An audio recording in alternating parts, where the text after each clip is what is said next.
আসসালামু আলাইকুম। আজকে আমি নবম-দশম শ্রেণীর রসায়নের ষষ্ঠ অধ্যায় মৌলের ধারণা ও রাসায়নিক গণনা বোর্ড প্রশ্নের MCQ নিয়ে আলোচনা করব আজকে।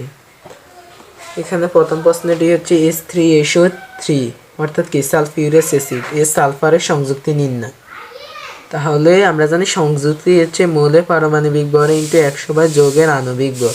তাহলে এই যৌগটার আমরা আণবিক ভর বের করতে হবে। তাহলে এই যৌগ কি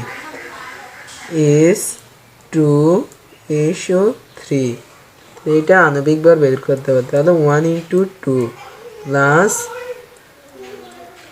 32 × 1 প্লাস 16 × 3 অর্থাৎ 82 হচ্ছে কি যৌগের আণবিক ভর। তাহলে কি সালফারের সংযুক্তি নির্ণয়। তাহলে সংযুক্তি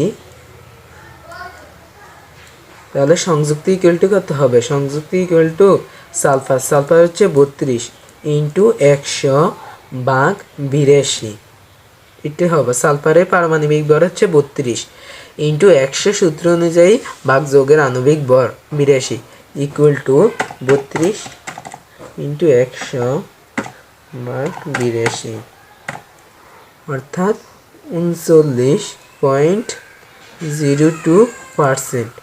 অর্থাৎ সঠিক উত্তরটি হলো ষোড়গ। এটি এসেছে চট্টগ্রাম বোর্ড 15 সঠিক উত্তরটি ষোড়গ। সংযুক্তি নির্ণয় সূত্রটাই হচ্ছে পারমাণবিক ভর ইনটু 100 বাই যৌগের আণবিক ভর। তাহলে এখানে যৌগের আণবিক ভর 82, সালফারের পারমাণবিক ভর হচ্ছে 32 × 100। আমরা এটারে ক্যালকুলেশন করছি, আর হয়েছে 39.02%। অর্থাৎ সঠিক উত্তরটি হচ্ছে ষোড়গ। সেকেন্ড প্রশ্ন, 3 গ্রাম কার্বন পরমাণুর মোল সংখ্যা কত? এটা হচ্ছে যশোর বোর্ড 19। 3 গ্রাম কার্বন পরমাণুর মোল সংখ্যা। তো আমরা জানি 12 গ্রাম কার্বন পারমাণবিক ভর 12। তাহলে 12 গ্রাম কার্বন 12 গ্রাম কার্বন সমান কত? 1 মোল।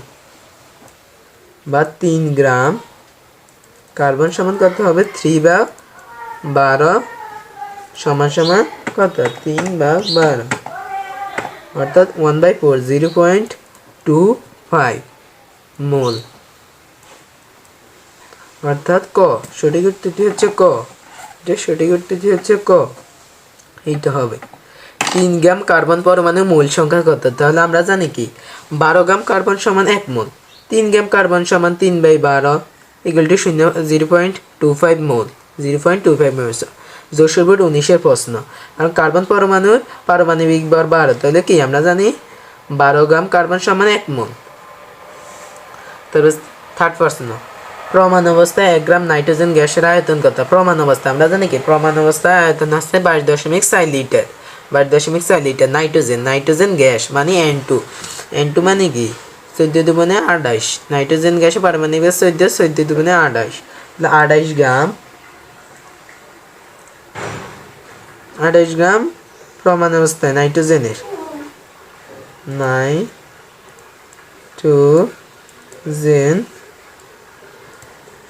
প্রমাণ অবস্থায়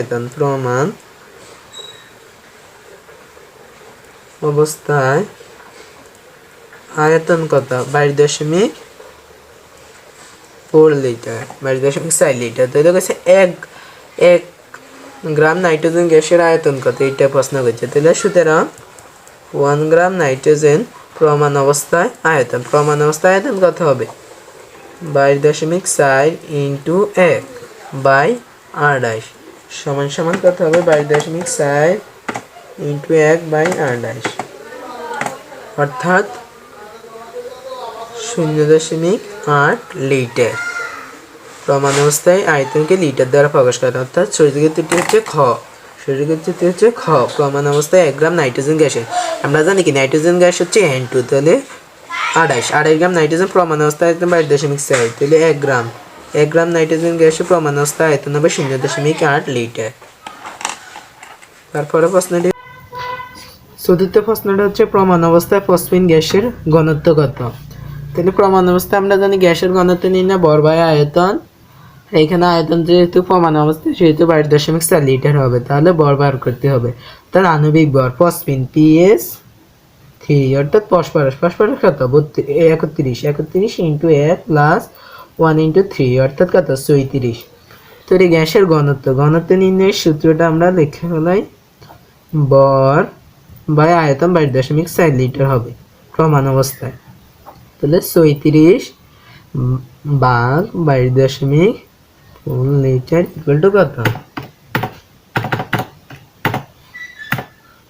অর্থাৎ 1.52 গ্রাম বাই এল, অর্থাৎ সঠিক উত্তরটি হচ্ছে ক হচ্ছে সঠিক উত্তর ক। বলতেছে প্রমাণ অবস্থায় ফসফিন গ্যাসের ঘনত্ব, আমরা জানি তো ঘনত্ব গ্যাসের ঘনত্ব নির্ণয়ের সূত্র ভর বাই আয়তন। তাহলে এখানে আয়তন ভর হচ্ছে কত 36 আর আয়তন হচ্ছে কত প্রমাণ অবস্থায় আয়তন 22.4 লিটার। অর্থাৎ এইটা দিয়ে ভাগ দিছে, ক্যালকুলেশন করছে আর 1.52 হয়েছে। এইটাই সঠিক উত্তর 1.52 গ্রাম বাই লিটার। এটা হচ্ছে বরিশাল বোর্ড 15 প্রশ্ন।